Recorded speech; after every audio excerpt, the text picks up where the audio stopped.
O Homem do Céu, capítulo 6. O Deus de Pedro é o seu Deus. Mesmo em dores que levem à morte, se constante não voltes atrás. Uma onda de crimes varreu a China em 1983 com um aumento desenfreado de assassinatos, sequestros, extorsões e prostituição. O governo percebeu que estava perdendo o controle e lançou uma campanha anticrime. Centenas de criminosos foram executados em público. Infelizmente, as igrejas domésticas também eram consideradas ilegais por recusarmos a nos juntar ao movimento patriótico das três autonomias. Assim, nos tornamos alvos da campanha. As autoridades e o MPTA taxavam os cristãos não registrados de poluentes espirituais. Centenas de líderes de igrejas domésticas foram capturados e enviados para campos de trabalhos forçados.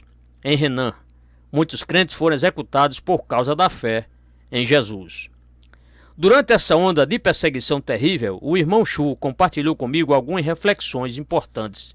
Ele disse: precisamos pensar com cuidado no futuro das nossas igrejas domésticas. Temos de ser fiéis nas pequenas coisas e ao mesmo tempo acreditar nas grandes coisas de Deus.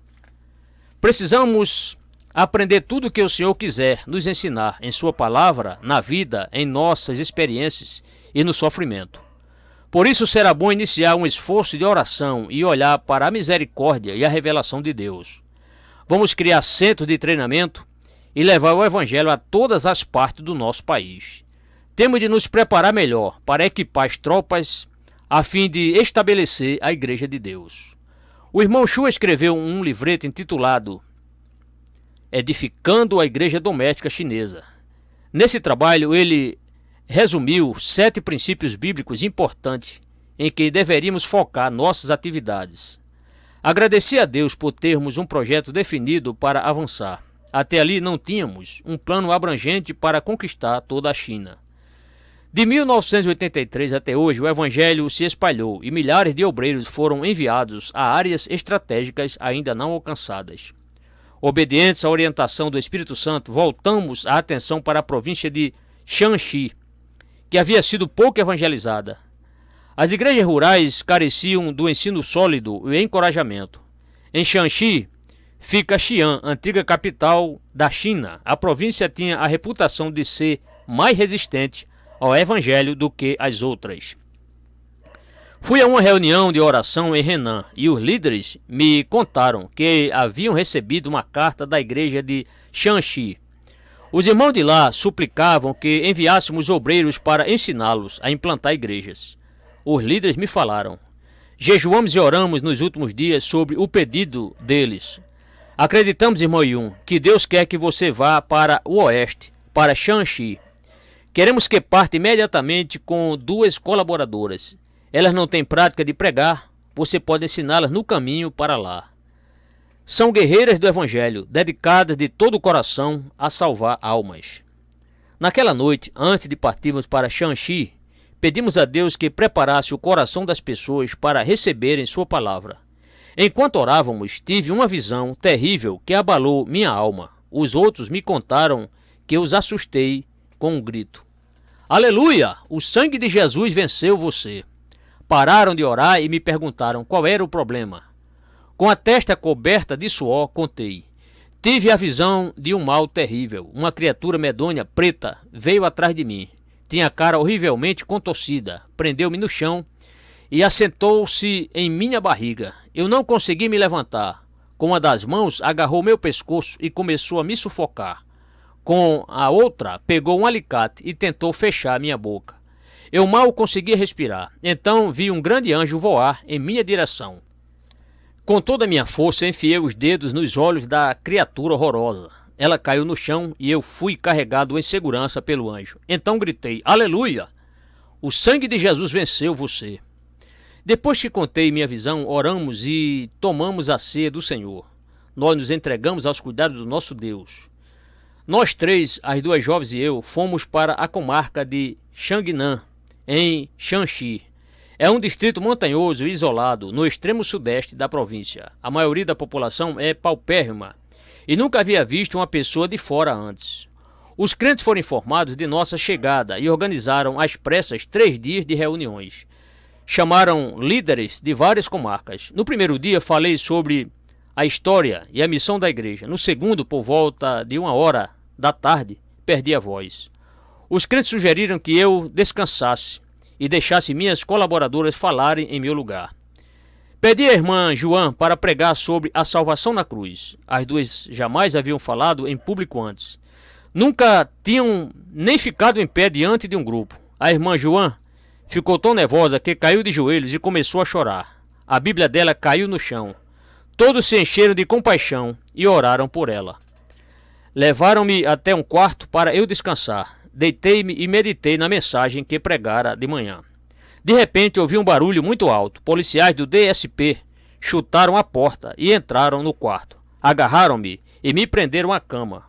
Um deles se apoiou em mim e me prendeu com seu peso. Com uma mão apertou minha garganta e com a outra pegou no bolso uma carteira de identidade e gritou para mim: "Sou do Departamento de Segurança Pública. E você, de onde é?" Lembrei-me imediatamente da visão do monstro escuro. 2 outros policiais pegaram uma corda e amarraram meus braços atrás das costas. Enrolaram-me também em meu peito, as costas e a cintura. Um deles reparou em uma cruz vermelha de madeira pendurada na parede. Nela estavam inscritas, na trave horizontal, estas palavras: "Deus amou o mundo de tal maneira." À direita e à esquerda estava escrito: "Ele foi crucificado e levou sobre si nossos pecados." Eles leram e deram gargalhadas, arrancaram a cruz da parede e a prenderam às minhas costas com cordas. Então começaram a me chutar com fúria. Davam vários golpes nas minhas pernas, braços, costelas e peito. O dono da casa aproximou-se e ajoelhou-se na frente dos policiais, implorando a eles que me libertassem. Disse a eles: "Este homem é bom, não fez de nada errado.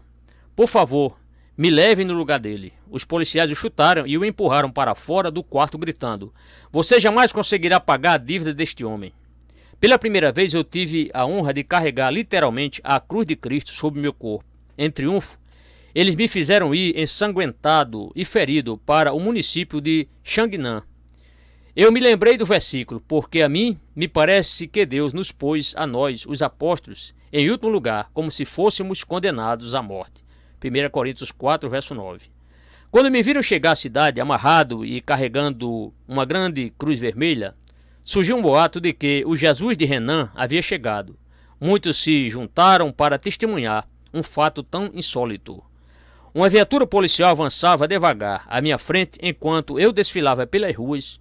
O alto-falante proclamava: "Este homem veio de Renan para pregar Jesus, perturbou nossa paz, fez muita gente ficar confusa. Hoje, o Departamento de Segurança Pública o capturou.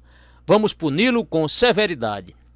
Os policiais me obrigaram a ajoelhar na lama. Depois me socaram no peito e no rosto e me chutaram seguidamente pelas costas com as botas pesadas.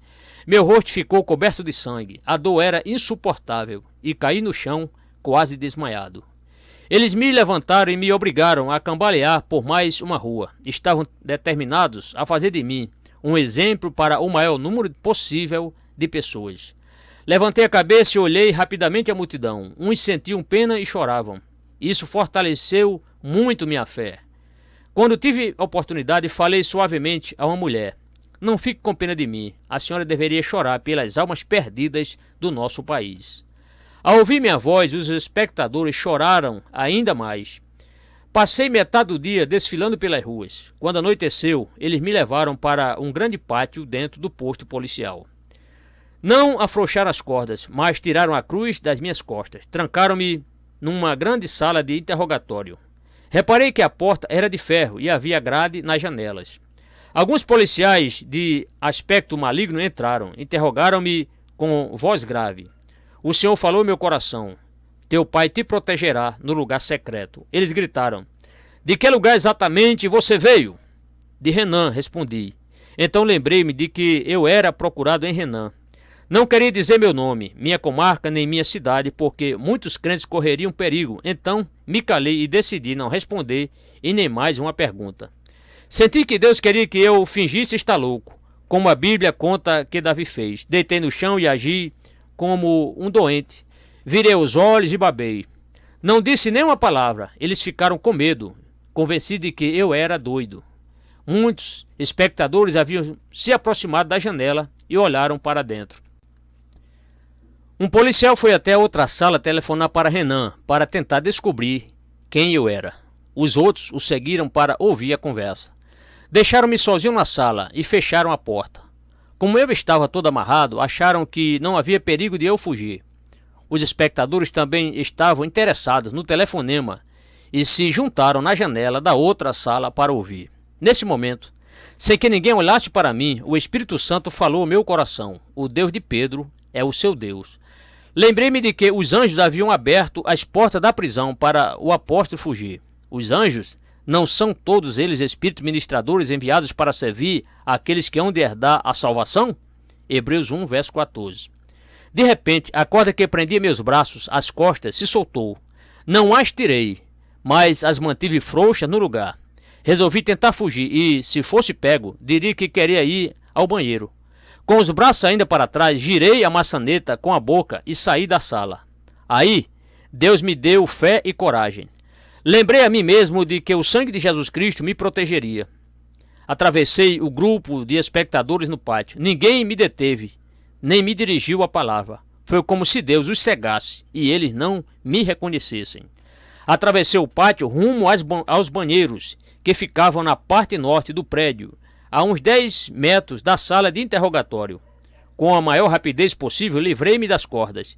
Minhas mãos, braços e ombros estavam dormentes, por terem ficado presos tanto tempo. Os portões da frente estavam trancados, de forma que o único meio de sair era por cima do muro de concreto, de quase 3 metros de altura, com cacos de vidro no topo. Fiquei parado por um instante olhando para o muro. Orei, pedindo a Deus para curar minhas mãos e meu corpo. Resolvi pular o muro. Não tinha outra opção. Estava encurralado e a qualquer momento os policiais viriam me pegar. O que aconteceu a seguir é algo impossível de se acreditar sob a perspectiva humana. Mas Deus é minha testemunha de que vou contar a verdade. Primeiro, pulei o mais alto que consegui na direção do muro. Olhei por cima dele e vi que no outro lado havia uma fossa séptica de 3 metros de largura. Eu me achava pendurado perigosamente de um lado do muro. De repente senti alguém me levantar e me lançar para a frente. Saltei tão longe que passei até por cima da fossa. Nesse instante lembrei-me de um versículo: pois contigo desbarato exércitos, com meu Deus salto muralhas. 2 Samuel 22, verso 30. O Deus de Pedro, de maneira maravilhosa, me fez pular sobre o muro e escapar. Creio que foi o anjo da minha visão que me levantou. A noite caíra sobre as montanhas, corria às cegas por colinas e florestas. Não tinha a mínima ideia de onde estava, mas queria me afastar ao máximo do posto policial. Enquanto corria, recitava este salmo com o coração grato ao Senhor. Ao justo nasce luz nas trevas. Ele é benigno, misericordioso e justo. Não será jamais abalado. Será tido em memória eterna. Não se atemoriza de más notícias. O seu coração é firme, confiante no Senhor. O seu coração bem firmado não teme, até ver cumprido nos seus adversários o seu desejo. Salmo 112, versos 4, 6 a 8. Escorreguei muitas vezes enquanto corria nas trevas, mas Deus me guiou com sua misericórdia abundante. Depois de várias horas, já havia passado por 2 montanhas e atravessado um rio. De repente, na escuridão, ouvi alguém gritar: Irmão Yun, aonde você vai? Um homem se aproximou e perguntou: Irmão Yun, por que você está assim? Ele viu o sangue e as feridas em minhas mãos e chorou. O que aconteceu com você? Era quase meia-noite e eu não conseguia ver quem estava falando. Então perguntei em voz baixa: Você crê em Jesus? Você me conhece? Ele respondeu: Ontem e hoje de manhã eu participei da reunião, mas à tarde, quando você ficou sem voz, voltei correndo para a fazenda a fim de trabalhar um pouco. Ele não sabia que eu tinha sido preso à tarde. Deus, em sua provisão, permitira que eu saísse da reunião minutos antes da chegada do DSP. Esse irmão trabalhava duro em sua fazenda e tinha muito serviço todos os dias. Estava trabalhando à meia-noite, espalhando fertilizante na plantação, tentando pôr em dia as tarefas que deixara de lado para participar das reuniões. Contei a ele o que acontecera. Fui preso pelo DSP à tarde, mas o Senhor me resgatou e me ajudou a fugir por cima do muro do posto policial. Onde estou? Você pode me ajudar? O bondoso irmão me disse: Vamos à minha casa para você trocar de roupa. Não, protestei. Não dá tempo. O mais importante é você me levar até onde estão minhas colaboradoras e os líderes da igreja. A fazenda dele ficava muito longe do local das reuniões. Imediatamente ele largou o que estava carregando e me conduziu por uma trilha estreita até chegarmos à casa em que eu fora preso à tarde. Ao chegar, ouvimos todos orando em voz alta. Clamavam ao Senhor por mim, intercedendo por minha libertação. Mal acreditavam em seus olhos quando me viram. Perceberam maravilhados que o Senhor me resgatara das mãos dos perversos. Trocaram minhas roupas molhadas, lavaram minhas feridas, limparam com amor o sangue do meu rosto e das minhas mãos. Encorajei os crentes de Shanxi. Orei por eles e coloquei-os nas mãos misericordiosas de Deus. Ensinei-lhes que, através de muitas tribulações, nos importa entrar no reino de Deus. Atos 14, verso 22. Cheios de confiança, eles me disseram: continuaremos a obedecer às palavras da Bíblia. Todos choraram. Antes do nascer do sol, fizemos uma última oração e nós três partimos de carro para o destino seguinte. As autoridades ficaram perplexas, me procuraram por toda parte, mas não conseguiram me encontrar. Dias depois, voltamos a salvo para casa em Henan. Nossa viagem ao oeste foi uma jornada de lágrimas e também de proteção maravilhosa dos ataques dos perversos. Dependíamos apenas da misericórdia de Deus, derramada em resposta a inúmeras orações fervorosas dos nossos irmãos e irmãs. Quando chegamos a Henan, nos encontramos com os irmãos Xu e Fu e com minha amada esposa. Ao vê-los, citei um texto bíblico. Porque não queremos, irmãos, que ignoreis a natureza da tribulação que nos sobreveio na Ásia, porquanto foi acima das nossas forças, a ponto de desesperarmos até da própria vida. Contudo, já em nós mesmos tivemos a sentença de morte, para que não confiemos em nós e sim no Deus que ressuscita os mortos. 2 Coríntios 1, versos 8 e 9. O irmão Fu ficou empolgado ao me ver. Disse ele: sua esposa teve uma visão há alguns dias, durante a reunião de oração. Uma voz falou a ela, e um foi preso em Shanxi. Ele precisa de um grande milagre para escapar. Contamos à igreja e todos começaram imediatamente a jejuar e orar por você. Ao ouvir isso, derramamos lágrimas de gratidão a Deus por seu amor e sua misericórdia. Gostaria de contar o que aconteceu às duas jovens que me acompanharam na viagem de Shanxi. A irmã Joan ficou tão nervosa quando pedi a ela para pregar, que se descontrolou e chorou. Deus operou uma obra maravilhosa no coração das duas que decidiram permanecer solteiras e se dedicar mais à obra do Senhor. Hoje, a irmã Joan é uma das principais líderes da rede de igrejas domésticas, nascidas de novo. É usada como uma leoa, cheia de fé e coragem. Deling conta: a essa altura, nossa vida se tornava cada dia mais instável. Uma parte de mim ansiava por uma vida familiar tranquila, uma rotina diária normal, com meu marido em casa ao meu lado. Na verdade, quando firmamos o compromisso de seguir Jesus a despeito do que custasse, não entendíamos exatamente o que isso implicava. O ano de 1983 foi de terrível perseguição na China. Centenas de líderes da igreja doméstica foram caçados e presos como criminosos. Fomos obrigados a fugir. Foi uma época de muita tensão e estresse para todos nós. Meu marido foi à província de Shanxi pregar o evangelho em uma reunião para onde nunca havíamos enviado obreiros. Poucos dias depois que ele partiu, o Senhor me mostrou em uma visão que ele havia sido preso, mas que o próprio Senhor o ajudaria a escapar. A visão me encorajou muito. Percebi com mais clareza que Deus está no controle de tudo. Não tínhamos nem telefone, nem outra forma de comunicação, mas Deus supria essa lacuna. Fiquei feliz e aliviada demais quando voltei a ver meu marido. A aparência dele não era boa. Haviam batido na sua cabeça e arrancado o cabelo dele. Todo o seu corpo estava coberto de cicatrizes e hematomas, mas ele estava a salvo. Quando ouvimos o relato do que tinha acontecido e de como o Senhor dos Senhores o havia ajudado a fugir de maneira tão miraculosa, ficamos cheios de gratidão e louvor a Jesus. Essa experiência me ajudou a crer que, a despeito do que Yun viesse a enfrentar, ele estava nas mãos de Deus e de acordo com a vontade do Senhor.